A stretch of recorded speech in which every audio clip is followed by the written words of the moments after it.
Salut à tous, c'est Ali pour le RPG Week. Je crois que c'est le 33, si je ne m'abuse. Et sujet qui m'intéresse au plus haut point, les classes et les archétypes. Est-ce que c'est utile ou pas? Ça surprend sûrement personne en disant que moi je trouve ça super. Ce qui va peut-être surprendre quelques-uns qui me connaissent peut-être un peu moins, mais de toute façon, c'est pas comme si j'étalais ma vie publique au grand jour. Mais un des premiers jeux que j'ai joué, et surtout un des jeux surtout un des premiers jeux que j'ai masté, et celui que j'ai masté pendant le plus longtemps de toute ma vie, à savoir Star Wars D6. Évidemment, n'a pas de classe, a des archétypes, mais techniquement, tu peux en faire ce que tu en veux parce que les statistiques t'échangent à loisir. C'est exactement comme ça te tente. Tu as un pool de dés puis t'es distribué. That's it. Fait que donc, tu peux faire n'importe quoi. Je t'appelais dans la nuit pour te dire n'importe quoi. Et bref, c'est ça. Tu peux faire à peu près n'importe quoi. Et donc, on peut s'entendre que j'ai beaucoup de pratique là-dedans.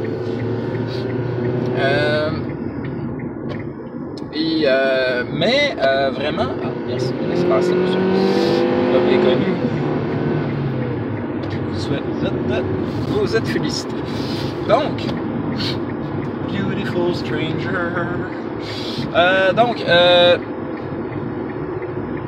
Ouais, effectivement, les classes, j'adore, évidemment, parce que j'adore le système des 20 et surtout Pathfinder. Pathfinder a en plus la gloire, que dis-je, l'extrême gentillesse d'avoir les deux.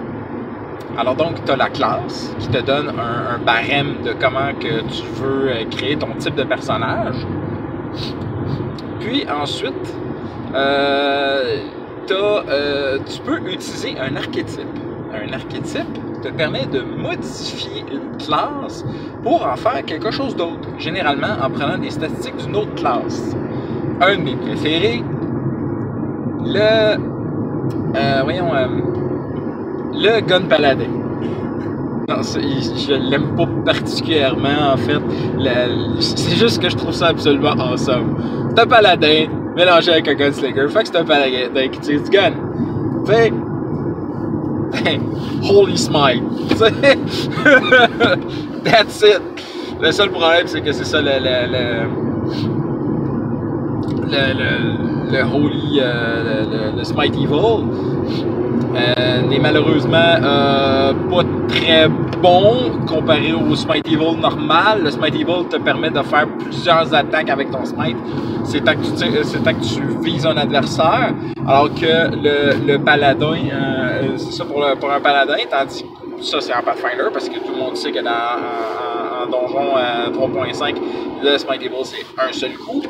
Ben, dans Pathfinder, tu sélectionnes un ennemi, tant que tu marches dessus, tu lui fais des Smite Evil. Donc c'est extrêmement violent. Mais c'est parce que ça compensait, parce qu'il y avait beaucoup d'autres classes qui étaient plus puissantes que le paladin de ce point de vue-là. Le paladin était légèrement downgradé de ce point de vue-là. Il fallait absolument que tu utilises moult feats pour améliorer la classe. Fait que donc, pour le Gunpal, tu tirais dessus une fois, c'était ton unique smite. Quand t'en as un par jour, c'est ordinaire. Alors que, justement, il existait déjà auparavant un archétype de paladin qui utilisait l'arc et qui faisait un Smite Evil à distance avec des flèches et qui ressemblait beaucoup plus au Smite Evil de Pathfinder. Standard, le Smite Evil standard. Fait que donc, pourquoi? Probablement parce que le gun c'est bien plus puissant. Mais peu importe, ça c'est des petits détails. Mais c'est quelque chose que moi j'adore, donc de modifier une classe avec quelque chose d'autre classe, un archétype. J'adore ça. C'est super, ça permet de faire que tes classes boring, bien ordinaires, te permettent d'être différentes. De toute façon, tu as plein d'archétypes qui te permettent pas juste mélanger avec d'autres classes, mais qui permet juste de transformer ta classe en faisant quelque chose de similaire, mais légèrement modifié. Ça, je trouve ça génial. T'as plein de petites saveurs que tu peux mettre, là. Fait que donc, ce qui fait que tu peux faire justement deux personnages de la même classe, dans le même groupe, mais avec des points de vue totalement différents qui te faisaient que, ok, on est deux. Ok, vous avez quoi? Ah, on pourrait presque avoir genre une équipe complète de toute la même classe, mais chacun va avoir des petites différences. Tu sais, va avoir des différences qui va faire que, ben, il est pas pareil partout. Je sais pas moi, on pourrait mettre, mettons un cléric. Ben, il peut avoir 5 clérics, puis il va en avoir rien que deux dans le groupe qui va casser des spells de soins, là. C'est à ce point-là, là. Genre, il va en avoir un qui va être plus DPS, il y en a un qui a un gun, il y en a un qui va être une machine à fesser, etc. Tu sais, il y a tellement de modifications pour chacune des classes. Et ça, j'adore ça. Mais revenons à la question principale. Le point de vue intrinsèque de ça, c'est est-ce que la classe, au contraire, nous limite trop? Parce qu'on a vu, bon, que dans l'exemple que j'ai cité, Pathfinder, que la classe peut se modifier au goût du joueur, dépendamment de l'archétype que tu utilises ou d'autres modifications de classe, même de race. Mais est-ce que ça risque pas de le limiter comparé à, je sais pas moi, un PBTA ou à n'importe quel autre système qui justement n'utilise pas d'archétype ou de classe? Bon, on a vu que au niveau de Pathfinder, ça change rien. C'est pas, ça limite pas du tout. Moi, par rapport à ce fait-là, étant moi-même, je vais pas dire créateur de jeux de rôle parce que je trouve que ça serait un peu trop pompeux puis me donner beaucoup trop de fleurs et je sais que quand tu te pitches une fleur, généralement le pot vient avec.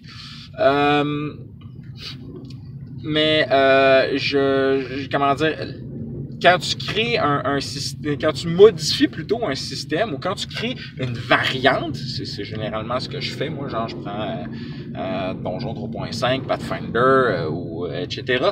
et je les modifie pour en faire un autre système avec autre chose. Certains vont dire que ben j'ai pas le bon outil pour faire ça. Ben moi je vais dire du point de vue que un système de jeu de rôle est une trousse à outils. Et si tu as tous les outils qui ne peuvent pas exister dans quelque chose, ça va te permettre de faire la job. Il va peut-être te manquer tel outil spécialisé qui pourrait, oui, faire un peu mieux la job, mais techniquement, tu vas être capable de la faire, la job. Fait que donc, je suis d'accord avec les deux points de vue, c'est juste que moi, c'est l'outil que j'aime le plus. C'est comme ma paire de pinces long nose, ou ben d'abord mon tournevis étoile, à gros bout. Tournevis étoile à gros bout. Puis, genre, c'est ça, je peux faire ce que je veux avec ça. Mais donc, évidemment, il a fallu que je crée des classes. Généralement, en fait, ce que je fais, c'est que je prends un pattern de classe qui existe déjà, puis je le modifie pour que ça fitte avec l'univers que j'ai créé. Si on va prendre exemple avec Sailor Moon, je prends une classe, je sais pas moi, mage. Mage, c'est une classe qui est dans tous les bons systèmes. C'est une classe dans Pathfinder. Est-ce que la classe mage ressemble à la de Sailor Moon, ressemble à la classe mage de Pathfinder? Pas tant. Ce qui ressemblerait plus, on va dire, ça va être plus un sorcereur. Parce que mage dans Sailor Moon va donner des pouvoirs, mais en fait va te permettre de caster plus de spells. Va te donner des applications spéciales parce que justement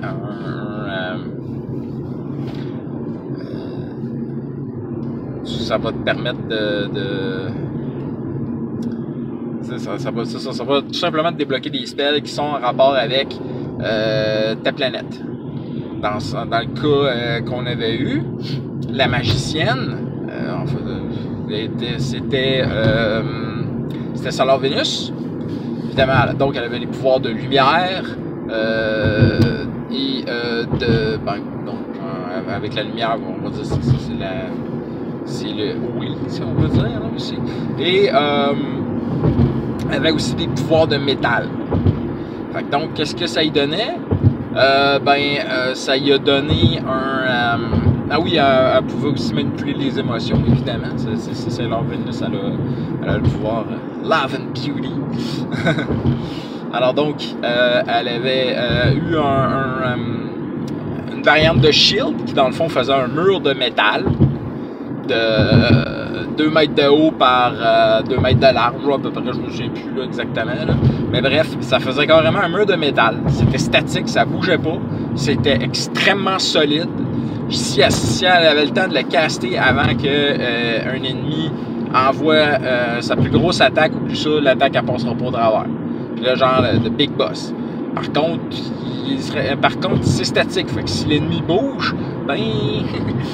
ça te protégera plus. C'est ça le problème. Fait que, ça avait tous des avantages et des inconvénients. Maintenant, j'avais une Sailor Mercury qui était mage. Évidemment, elle avait un paquet de pouvoirs Elle était pas mage, non, c'est pas vrai. Elle était mystique. Une classe que j'avais créée qui, dans le fond, permettre d'utiliser les pouvoirs de façon un peu plus... Bref, ça ressemblait plus à un genre de druide, si on peut dire. Fait que donc, ça permettait d'utiliser les pouvoirs de ton élément de façon plus directe. Donc, ça ressemblait à un mage, mais vraiment plus un mage justement, de Mage the Awakening. Fait que genre, mais tu sais, genre un mage élémental, tu sais. Fait que donc, tu utilises ton élément, tu me dis qu'est-ce que tu veux faire, ok, moi je vais te déterminer à quel point c'est difficile. Puis je vais donner les résultats. Elle, dans le fond, elle utilisait l'eau, puis ça pouvait permettre de guérir aussi. Fait que, ça avait ses avantages. Fait que donc, une classe, je m'en sers beaucoup parce que ça me donne c'est une base, c'est quoi le mot?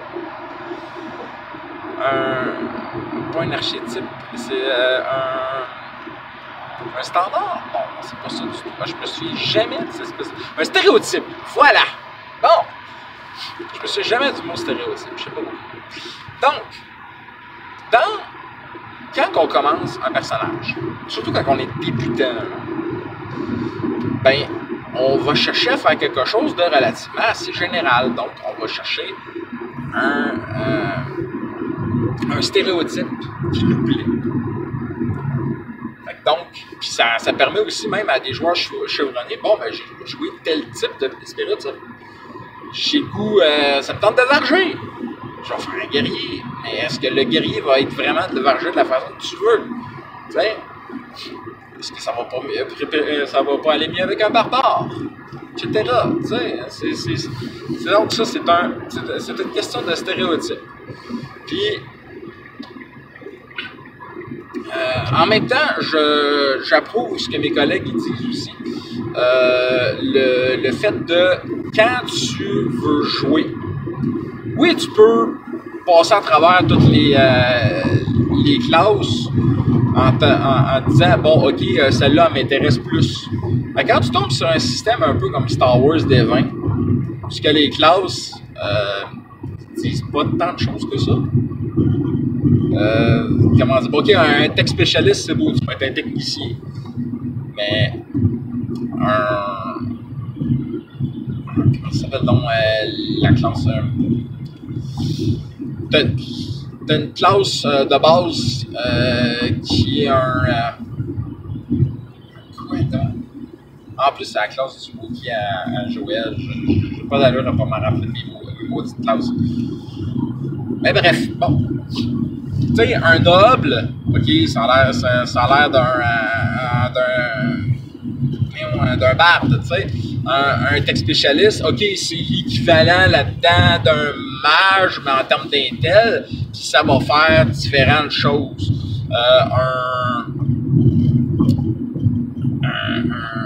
Un Scoundrel, bon, ça doit être à peu près comme un Rogue. En fait, c'est pas tant que ça pareil comme un Rogue, parce que ça n'a pas de sneak attack, mais bon, ça tourne dans ces zones-là. Mais. Non, merde, il y en a un qui ressemble un peu à un Ranger, mais c'est pas un Ranger. C'est justement, le Chewbacca, c'en est un. Un Fringer, voilà, c'est ça le mot que je cherchais, le Fringer, qui est la race de la classe de Joël. Le Fringer, c'est veut rien dire, t'as l'air d'un gars de Backwater. C'est qu'est-ce que était Luke au début de l'épisode 4, Anakin, même chose, tu sais. T'es un gars de nowhere. Puis si tu l'évolues, tu te ramasses avec des filles de pas grand-chose non plus. Ça, c'est quelque chose vraiment que j'étais pas content de ce système-là. Quand tu montais, beaucoup de classes, t'étais hot à shit, surtout dans les pouvoirs de la force. Mais pour plusieurs classes, t'étais rien, puis tu restais rien. Tu sais, justement, un Fringer, ça donne quoi d'être un Fringer? Ben, techniquement, ça te donne beaucoup de choses parce que t'es vraiment un personnage très généraliste. Tu sais, t'as un soldier, ok, d'accord, c'est un guerrier, il est bien bon, il est bien fort, etc. Mais tu sais, un Fringer, c'est pas ça. Puis, t'en as un, comme j'avais dit, c'est un genre de Ranger.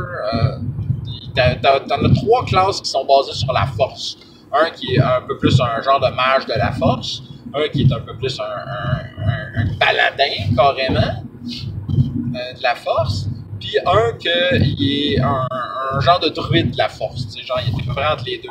Mais pour les autres, quand t'as pas la force, qu'est-ce que tu fais? Comment tu fais pour évoluer? Parce que moi, personnellement, je laisse vraiment très peu mes joueurs jouer avec des pouvoirs de force.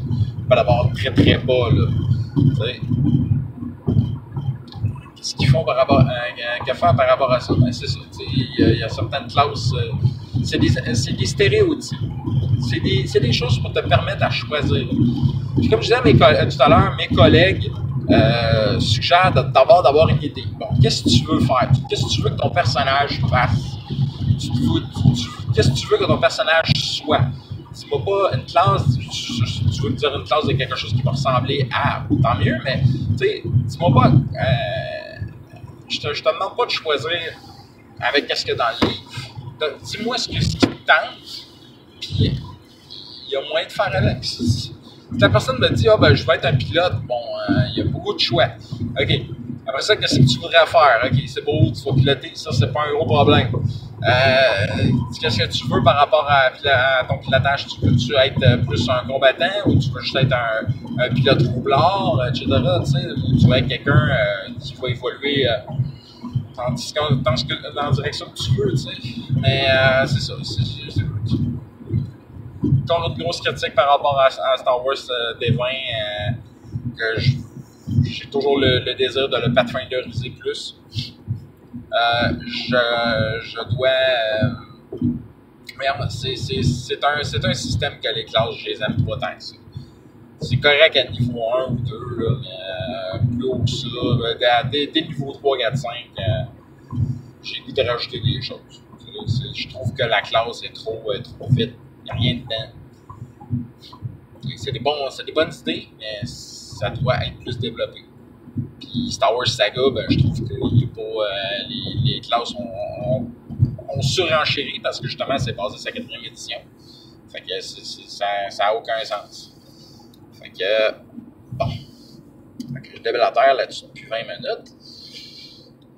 Conclusion. Donc, les classes, c'est des stéréotypes. C'est censé t'aider à faire tes choix. C'est t'aider surtout quand tu sais pas trop où dans quoi tu s'en vas. C'est un guide. C'est un guide et c'est important qu'on ait des guides. Une plante, si tu la laisses dans le jardin de même, elle va pousser, d'accord, oui. Mais si tu mets un guide pour la faire pousser, ben elle va pousser mieux, elle va pousser plus haut, elle risque plus de donner des fruits, elle va te donner un meilleur résultat. Donc, quand tu utilises un guide, tu as quelque chose de plus direct, de plus efficace, de mieux fait. Donc, une classe, un archétype, c'est un guide. Sur ce, je vous souhaite des critiques nombreux et des femmes balles rares. Bye!